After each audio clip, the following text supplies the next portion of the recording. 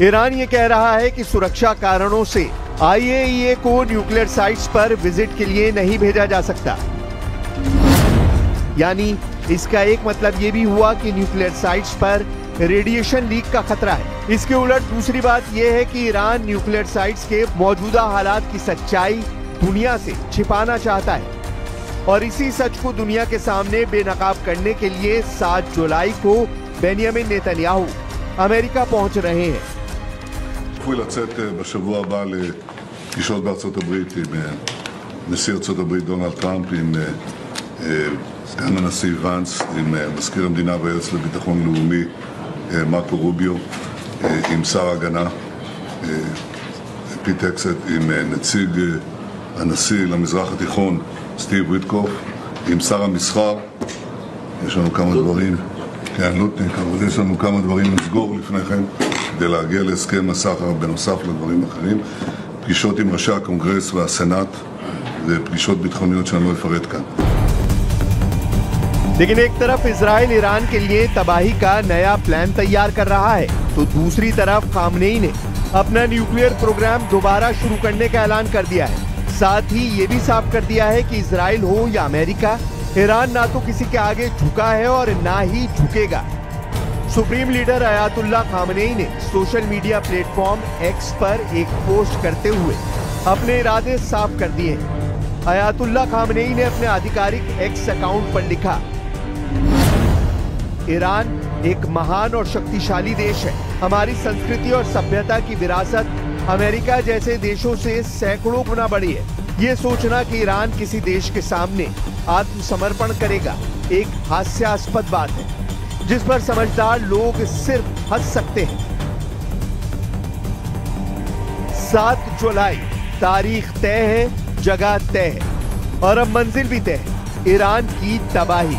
Washington में Trump और Netanyahu की मुलाकात सिर्फ एक कूटनीतिक बैठक नहीं होगी, वो पश्चिम एशिया की सबसे बड़ी जंग का ब्लूप्रिंट तैयार करने वाला पल होगा। इजराइल ने ऑपरेशन का नाम फाइनल कर दिया है, मिसाइल पावर, न्यूक्लियर ताकत और समुद्री दबदबे। ईरान की त्रिशक्ति को एक एक कर ध्वस्त करने की योजना टेबल पर है। IAEA से झूठ, खामनेई की सोशल मीडिया पर धमकी और 400 किलो यूरेनियम का गायब होना सब इस बात की गवाही दे रहे हैं कि भीतर ही भीतर सब कुछ सुलग रहा है। और इसी चुनौती से निपटने के लिए ईरान के खिलाफ अमेरिका में इजराइल उस आखिरी चैप्टर को लिखने वाला है जिसमें खामनेई के अंत का फरमान लिखा होने वाला होगा।